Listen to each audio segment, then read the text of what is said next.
Setelah Menko Perekonomian tadi pada pukul 19.30 waktu Indonesia bagian Barat melakukan media briefing untuk bisa menjelaskan lebih lanjut berkaitan mengenai pernyataan Presiden.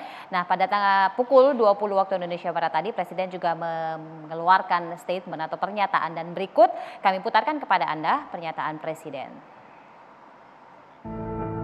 Namun tujuan kebijakan ini adalah untuk menambah pasokan dalam negeri hingga pasokan melimpah. Bapak, Ibu, dan saudara-saudara yang saya hormati, kesadaran industri minyak sawit untuk mengikuti dengan seksama dinamika di masyarakat mengenai dalam negeri. Penuhi dulu larangan ekspor bahan baku minyak goreng dan minyak melihat kapasitas produksi.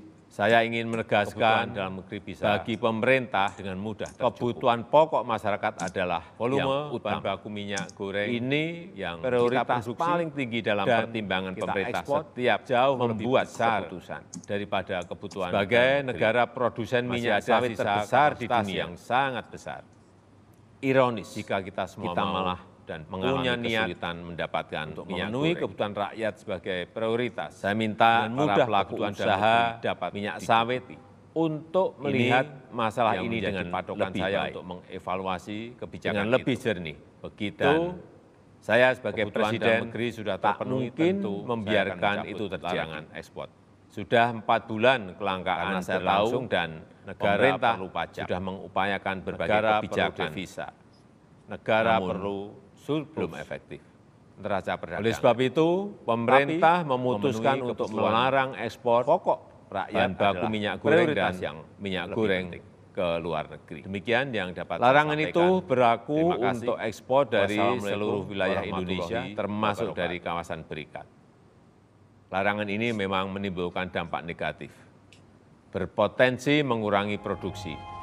Hasil panen petani yang euforia yang berlebihan. Kita semuanya harus percepat proses vaksinasi ini dan tetap taat terhadap protokol kesehatan, terutama memakai masker. Kami nanti akan coba putarkan lagi dengan lebih jelas supaya Anda juga bisa menyimak apa yang kemudian menjadi statement dari Presiden. Tetapi secara tegas Presiden menyatakan bahwa ekspor itu benar-benar dilarang untuk memenuhi kebutuhan dalam negeri. Sebelum kita ke Pak Edi, kita ke Mas Tauhid dulu. Mas Tauhid, memang ini akan menimbulkan dampak yang kurang baik.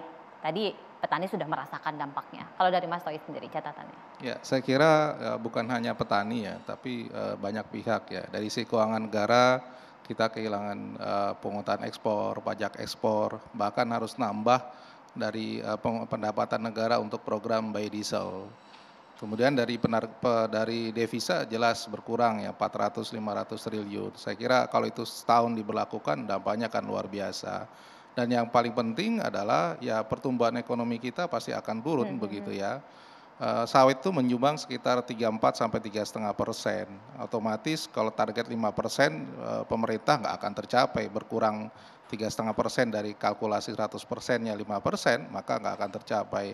Kasihan juga bagi daerah-daerah yang katakanlah ekonominya bertumbuh pada perkebunan sawit, bukan hanya petani, tapi sebagian besar wilayah Sumatera, Kalimantan itu akan drop turun begitu. Saya kira itu sangat logis ketika harga memang secara internasional turun. Karena itu saya kira ya perlu dipikirkan ulang apakah kebijakan ini bersifat sementara atau sepanjang tahun. Nah ini juga harus dipikirkan karena kalau ini sampai akhir tahun dalam rangka agar harga hanya murah saja begitu di dalam negeri, maka dampak yang ditimbulkan dari harga itu ya tidak seimbang. Nah ini yang saya kira harus dipertimbangkan begitu.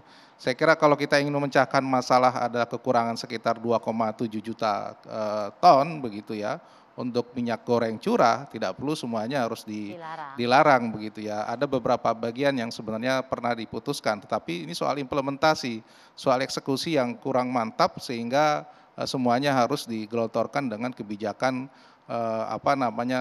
kebijakan yang dahsyat dengan melarang CPO, dan ini dampaknya ke banyak pihak. Dan tentu saja kalau pelaku usaha yang diminta ya pelaku usaha tidak punya berbuat baik, mereka tidak akan membeli TBS dari petani, dan itu saya kira hukum alam dari kekuatan pasar begitu. Dan ini harus dipertimbangkan apa mereka harus membeli kalau harganya atau tidak bisa ekspor, lalu barangnya mau dikemanakan, tangki hanya bertahan berapa 4 minggu, setelah itu mau dikemanakan barang itu, akhirnya apa ya mereka nggak akan membeli produk dari petani. Nah itu kan juga harus dipertimbangkan begitu.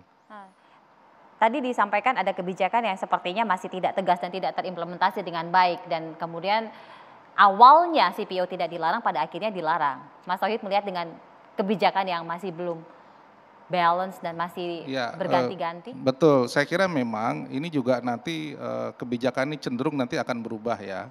Karena ini kan sifatnya sementara. Karena kita mengamati perjalanan kebijakan ini tentu tidak bisa kebijakan hanya dari sisi perdagangan saja begitu ya.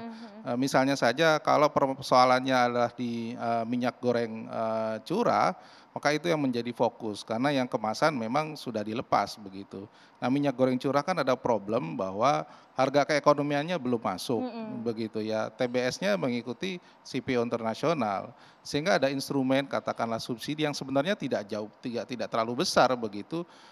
Biodiesel aja bisa di sekitar 8 juta aja bisa disubsidi, untuk minyak goreng curah sekitar 2,7 tidak bisa disubsidi, padahal untuk rakyat begitu. Ini yang nggak seimbang begitu, gimana keberpihakannya. Nah, ini yang saya kira akhirnya kena semua dengan skema kebijakan yang ditelurkan. Yang kedua adalah soal distribusi. Memang di minyak goreng curah itu cukup kompleks ya, banyak UMKM dan sebagainya, mereka tidak punya izin, kemudian ikut masuk dalam program Sinas, yang saya kira itu menyebab mereka tidak terintegrasi dengan kebijakan, akhirnya distribusinya menjadi kacau begitu. Sisi lain bahwa untuk mendapatkan subsidi yang dipersyaratkan itu harus punya legalitas yang cukup kuat. Nah, ini yang tidak jalan, tidak memahami tidak memahami problematika di lapangan. Nah, ini yang saya kira menjadi problem kenapa kebijakan itu akhirnya tidak jalan begitu. Nah, ini yang sisi ruang yang seharusnya bisa ditanggulangi lah begitu. Pak Edi, ini cukup miris Pak Edi, kebijakan yang baru saja dikeluarkan, baru disampaikan oleh Pak Menko, dan juga ketegasan yang disampaikan oleh Presiden. Ternyata dampaknya luar biasa, petani sudah merasakan. Lalu apa pertimbangannya sehingga kemudian CPO pun pada akhirnya masuk untuk dilarang, Pak Edi? Ya, tadi kan sudah disampaikan oleh Bapak Presiden ya, bahwa kebijakan drastis ini kan diambil karena kebijakan-kebijakan yang sebelumnya tidak efektif. Apapun alasannya, apapun alasan. Alasan-alasan itu kan artinya persoalan-persoalan sebuah kebijakan tidak terlalu efektif itu kan bisa kelihatan, bisa juga tidak kelihatan, gitu ya. Ada hal-hal yang juga tidak terlalu bisa secara kasat mata kita lihat, gitu ya. Nah, tapi pada intinya adalah keputusan sudah diambil. Nah, sekarang kita semua kan punya kepentingan yang sama, yaitu supaya harga minyak goreng curah itu paling tidak sesuai dengan ketentuan pemerintah, yaitu 14.000 per liter. Sekarang kita punya kepentingan yang sama. Pemerintah jelas punya kepentingan untuk memberikan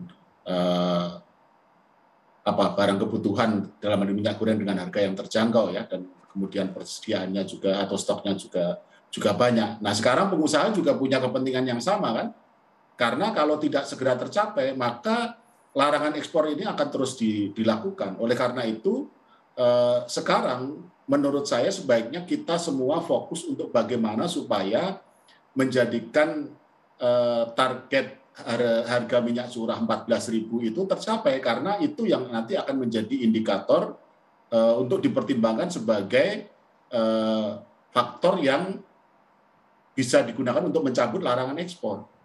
Ya, jadi sekarang kita fokus ke situ saja, dan kalau semakin cepat ini tercapai, maka dampak negatif untuk berbagai pihak tadi ya bisa diminimalkan. Dan Bapak Presiden kan sudah menyampaikan kan bahwa potensi dampak negatif itu kan bukannya tidak disadari, itu disadari. Oleh karena itu solusinya bagaimana? Ya mari cepat-cepat untuk supaya kita semua berusaha supaya target minyak goreng curah 14.000 itu tercapai, sehingga larangan ekspor ini bisa segera kemudian dicabut seperti yang disampaikan oleh Bapak Presiden, karena itu yang menjadi ukuran. Ya, jadi memang harapannya supaya bisa segera tercapai. Kami sebenarnya juga sudah mengundang Kementerian Teknis, baik Kementerian Pertanian yang tadi sudah disebutkan oleh Bang Andre, termasuk juga Kementerian Perindustrian dan juga Kementerian Perdagangan untuk bisa sharing bersama kita di sini bagaimana kemudian kelanjutan dari tindak lanjut kebijakan Presiden berkaitan mengenai pelarangan ekspor dari minyak sawit ini. Sesaat lagi kita akan lanjutkan, tetaplah bersama kami.